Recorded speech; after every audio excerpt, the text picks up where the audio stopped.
Afternoon, guys. Just a quick one about the use of birch bark. Again, this channel is purely for beginners, and I just want to demonstrate how easy it is to strike or to use a ferro rod against this, which is birch bark. Again, this is purely for beginners, so for the people out there who's more experienced and obviously have different methods and different ways of doing things, that's absolutely fine.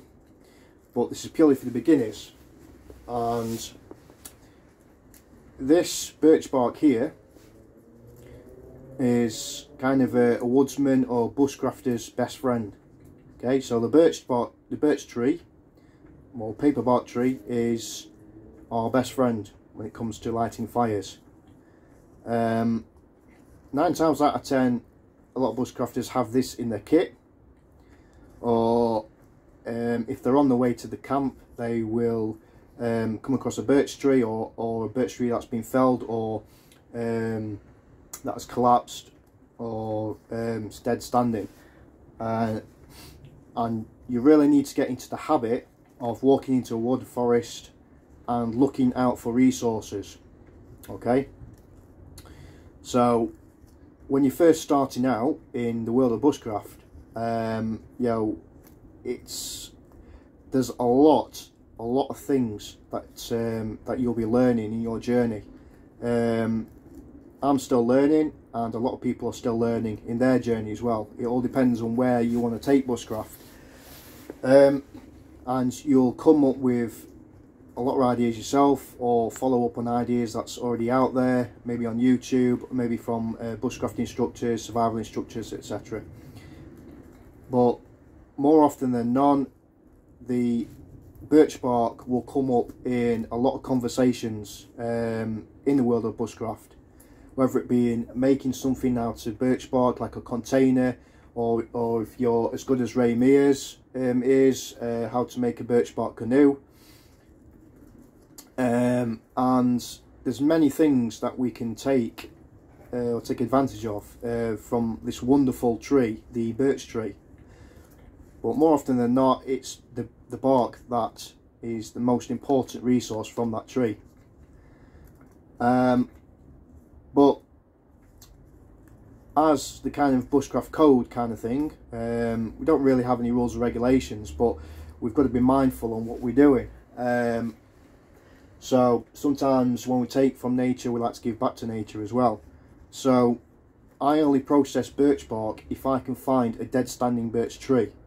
Okay, if I can't and I really do need some, I'll go to a live birch tree and I'll just take what I need. Okay, but I will only, from a live tree, only peel the outer bark. Okay, never the inner bark. Now I'm using this as an example. This is from my allotment where I am now. This is from a birch tree that's already been felled, and if you look behind it, you'll see it's dark. Okay, so that is the inner bark. Now sometimes people either can cut or process it with a knife, or maybe bare hands. Sometimes they can take not just more than what they need, but they can process it in a way that it actually harms the tree. Like if you cut too deep and take the inner bark off the birch tree, which is even more darker. Okay, the birch has 3 different layers. The outer bark, there's another bark behind that, and there's another inner bark behind that. Okay, so it's a bit like an onion. You know, onions have layers, if you've seen Shrek. And so what Donkey says, onions like layers, onions have layers. Anyway, yeah, that's enough of that. Really bad impression of Shrek, but or Donkey.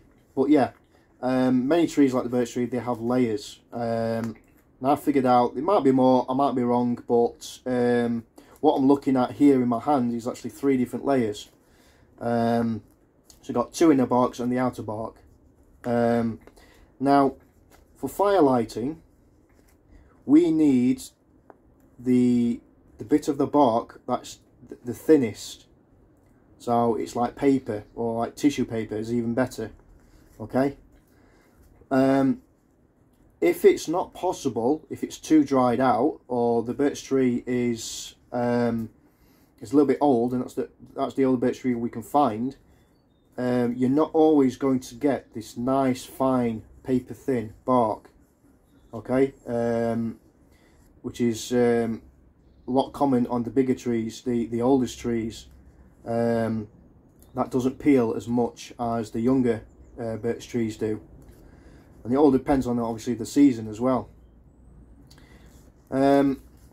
So what we're after is actually the outer bark. Now, where it's not possible to process the outer bark, people tend to process the inside of the bark, and the way that they do that is they grab the knife and they scrape very gently with the edge of the blade, and scrape the inner bark until it forms like a powder substance. Now I've done that many times in the past, and scrape the inner bark until it forms a nice powdery substance, and then it can light, depending on the weather, etc. It can light straight away. Sometimes it doesn't. Sometimes it takes a little bit more time. But what we're really after is the good fresh stuff like this. Okay, the stuff that peels away and is so thin like this. I can literally peel this off with my fingers. Okay, that is gold dust. That is the stuff that we need, not just the inner bark. Okay, so yes, the inner bark, because this contains resin and it's flammable resin, yes, the inner bark can be processed if it does not peel on the outside like this. But this is what we're after, the thin stuff on the outside. Okay, so we want to take this stuff from the outside and peel it off. Again, I have not taken my tripod out with me, so I'm going to have to do this at different angles. So peel it off very gently. The more you can peel off, or the more layers you get, the better. Okay, and that leaves the next layer of the birch, and then under that is another layer, which is the inner bark of the tree. Okay, now don't discard this, because we also need this as well. Depending on the conditions, obviously we need to get a fire going, or a twig stove going, etc. Okay, so you have your outer bark. Now, I don't recommend doing this in high wind, because this is so thin, it's like tissue paper, and it will just blow away and you have to start all over again, and we don't want that, do we? Okay, so this is what we need. Okay, the outer bark. Then we want to put this outer bark in your hand, and we want to just scrunch it up a little bit. Just scrunch it up.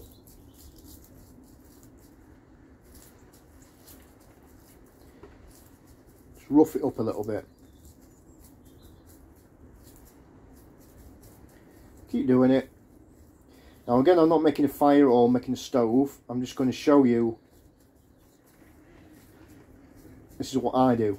Now normally if I'm making a fire or a stove, I've got everything laid out. I've got my 3 different stacks of wood, starting with the very thinnest and working out to the more thicker wood. That tends to be no thicker than 2 fingers, because that's all you need really. Unless you're making a massive fire for like 20 people, you never need more than logs or sticks that's thicker than 2 fingers. Okay, that's more than adequate. Right, so you scrunch it up like this, the outer bark, like that. So rough it up a little bit. Then, again, I wish I bought my tripod, guys, I do apologise. Then, we want to kind of elevate it. So we want to, I haven't got a tin bundle with me, so I'm just going to use these shavings. I was doing a bit of whittling earlier, so I'm just going to put it on top of these shavings. Okay, because we don't want this flat, okay, we want it raised so that the sparks can hit it from all angles. As well as on top, it can hit the sides, underneath, you catch my drift. Okay, so I'm just going to use these shavings from when I was whittling earlier. I'm going to put this just on top so it's elevated. Again, if it's windy, then it's probably not the best way. Okay, so I'll turn the camera around so you can see. Okay, so the outer bark is there on top. You can see it's a little bit windy, but I am indoors, so okay.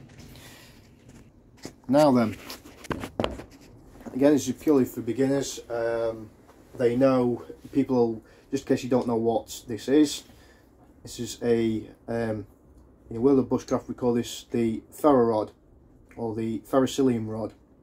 Okay, comes in all different shapes and sizes. This is the one that I use from BCB. It's very, very well used, as you can see. You can see the bow in it there, but it's still usable. It still produces a spark, and more often than not they come with a striker. This is not the original striker that came with this. That's in one of my other kits. But this is a bit of a gimmick, really, this striker. So more often than not, your striker will probably look like that. So you've got a cutout bit there, like a semicircle with teeth, like that. And sometimes you'll get probably a bit gimmicky, I know, but sometimes it might come in handy if you're out in the field and want a beer. So you've got like a bottle opener as well, and got a bit of a ruler there as well. It's a bit gimmicky, I know, but as long as it does the job, I won't be using any of that. Okay. Now, again, this is purely for beginners. When you get your ferro rod, your ferrocilium rod, it will not look like this. It's shiny. Okay, it will come coated with a black coating on it, and that is to protect the blade, to stop it from going rusty or green and just rotting away. Okay. Now, that's why a lot of beginners go wrong, is that they take the ferro rod out of the box, pack it, whatever, and they start striking it straight away, and they say, you know, it's not working, it's not producing a spark, have I bought the right thing here? And the reason for that is because you need to get that black coating off first. Okay, it will not work until that black coating is removed. Now I have got a bit of black coating on there still to show you. So this is the black coating. Okay, that's on every single ferro rod. Okay, and that is purely to protect the ferro rod from rotting away, getting rusty, etc. Okay, so that needs to come off before anything, and that is what this is for. It's semicircle. Some ferrocilium rods do have them, some don't. Okay, so use that to scrape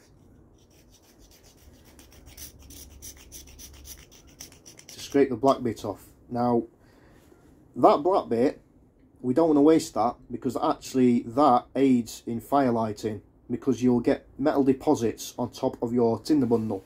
Okay, so what we're going to do, because this is an old one, I've only got a little bit of black there, so I'm going to shave this. Got a spark there, don't want to spark it yet. I'm going to put this, some metal deposits, on top of my tinder bundle. Again, I do apologise for the camera handle, but I will pick the camera up in a minute and show you. Okay.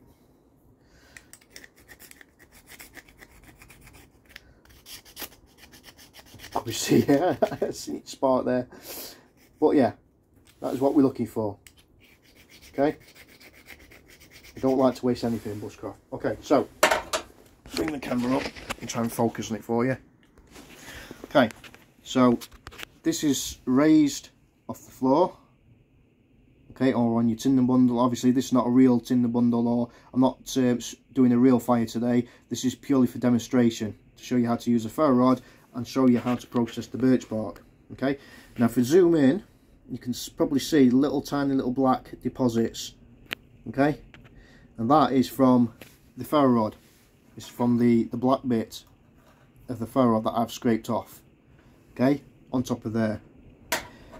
Now you don't have to do that, but it does aid you in firelighting. Just make it that little bit easier to make a spark as the spark hits the metal deposits that you've scraped off your ferro rod. Okay.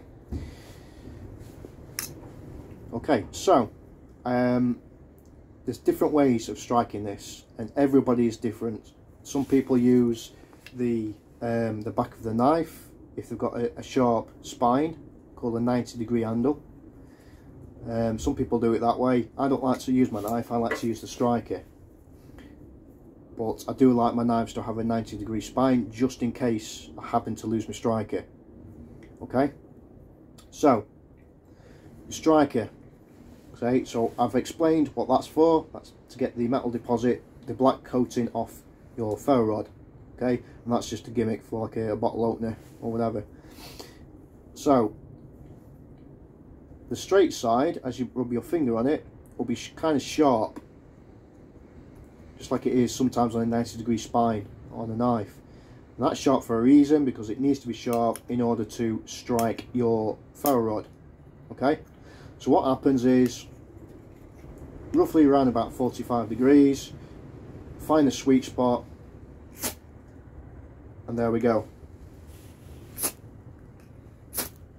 Okay, there's your spark. Okay, takes a bit of practice, but that's what we've all got. When we all first starting, we're all practicing. Okay, so what we're doing now is, come to that, really sorry for the camera angle, guys.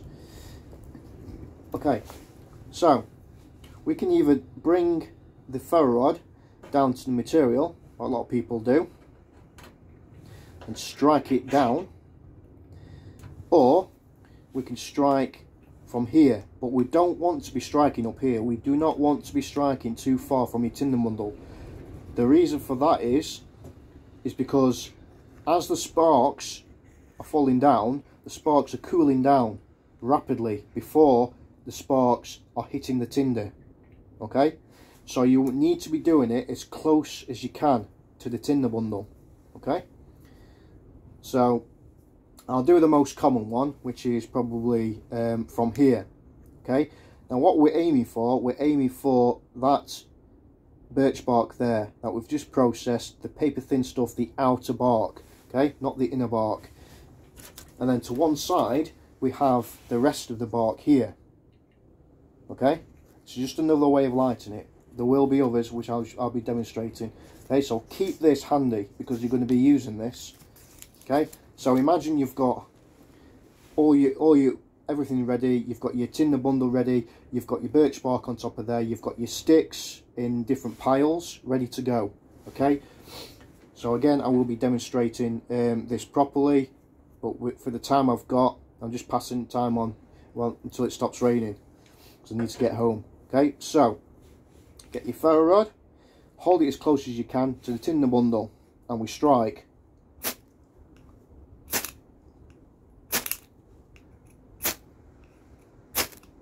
And what we're waiting for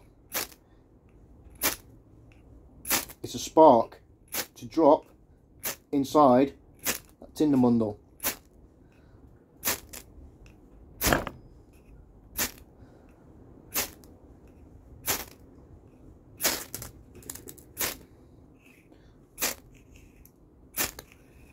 If it's not working, try and get closer. Okay, so now we've got it. Once that starts lighting, then we add this.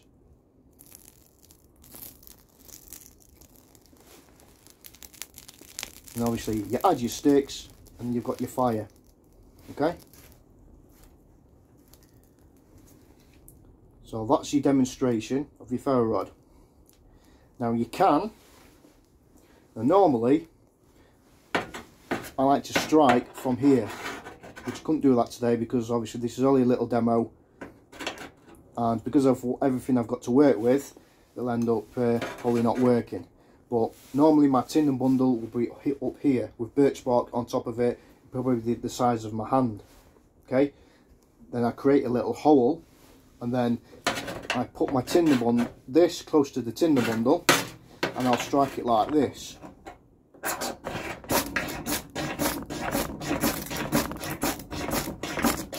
Okay, and it works like that. Okay, but whatever way you decide to do it, it's entirely up to you. It does take practice, and you probably won't get it first time. Well, not everybody gets it first time, okay? But just keep trying. Okay, so that took me a few attempts, but eventually we got it lit. And that's what it takes, you know, it takes time. And sometimes time when we're on the outdoors is, you know, we've got plenty of it. You know, we're not in, especially if you're not in a real survival situation and we're just going camping, we're just chilling out, you know, to get away from the stress of modern society. So, you know, we have got plenty of time to practice your techniques and things. There are many ways of using a ferro rod, you know, and that's just one of them. But what I would say is, when using them, you know, don't do it right up here. Okay, quite hard actually to do this because I've got this. I should have put this longer really. I just didn't want to use my striker, so I'm just going to probably get this longer so I can get more leverage with this. But yeah, you got your tinder bundle. You do not want to be lighting it up here, okay, because the sparks are cooling down on your material. Okay, so you've got your ferro rod, you've got your striker. The cutout there with the teeth on, that is to scrape your metal deposits or the black coating that comes on the ferro rod to protect it. Okay. Stage 2, the straight edge of your striker or your knife if you haven't got a striker, okay, the sharp bit, you hold that at an angle at 45 degrees and you strike along with that until you get the sparks. Okay, a lot of people go up and down, up and down, up and down. I have done that on occasions. It just depends if it's a really rough day or a really windy day. Sometimes you need a lot of sparks, but 9 times out of 10 I like to bring my ferro rod close to the material and I just like to strike down that way. Okay, but the more sparks the better. You get my drift. Quite hard to do this obviously because I've used this for a very long time and it's a bit bowed, so but yeah, we got there. If it was a brand new ferro rod, it would probably do it a lot better and create a lot more bigger sparks. But we got it lit. Like I say, it's only a small demo to let you know, the beginners, on how to use one of these and how to process birch bark. Again, there's many ways of processing birch bark, so that's just one of them. Okay, so get your birch bark. Think about, be respectful of your surroundings, be respectful to the birch tree. Never ever take more than what you need. Try, if you can, to look for birch trees that are already dead or being felled or being blown over, etc. That's the kind of wood and resources that we're looking for. We don't go into the wood looking for say fresh shoots, fresh sapling trees, you know, unless we absolutely need to. Okay, so always be mindful of that. Okay, and when we're processing the bark, we do not want to take more than what we need. Okay, only just enough to get your first fire going. And once you've got your first fire going, obviously 9 times out of 10 you don't really need to process this anymore. As long as you keep the embers nice and hot, you can relight the fire even the next day. Just depends. If it's been raining, then obviously you're not going to be able to do that. But if it's a nice hot summer day and remains nice and hot and dry, then you can relight the embers the next day. So you don't necessarily need this the next day either. So just be mindful, guys. Never take more than what you need. Okay, so thin strips like this is fine. When you're processing it, just peel the outer bark away from the inner bark. Or if and when you can't do that, then the inner bark, the darker side, just scrape that with the edge of your knife really gently until you get that fine powder. And it's that fine powder that will create the fire from the sparks that you're using from the striker or from the back of your blade, your knife blade, providing you've got a 90-degree spine or a sharp spine. Then that'll do it just as well. Okay, so I hope that video has helped you out a bit for the beginners. I did say I'll be doing a lot more videos this year. That's more bushcraft orientated, and try and get out in the woods more and show you a little bit more tricks. There is some more upcoming videos on knife choices, what knives I recommend for the absolute beginner. That's not going to cost the earth and you're on a budget. It's probably going to be the next video that I do. I'm not too sure yet. And then it's going to be different modules, different tiers, put them all together, and then we will go from there. And then you can start your journey once you've seen them videos. And it's up to you what to do with them, what to take from them, and put them into practice, and then start your own journey in bushcraft and wild camping, etc. Okay, so I hope you enjoyed that. Hope you, the beginner, has took some knowledge away from that, or even if you're experienced in bushcraft, you might not have know the things that you see on my videos, and it might give you, hopefully, some ideas, because at the end of the day, it doesn't matter how long we've been doing it. You know, we all start somewhere, we all started somewhere, and we're always learning. So thank you for watching, guys, and I'll catch you later on my next video. Peace out.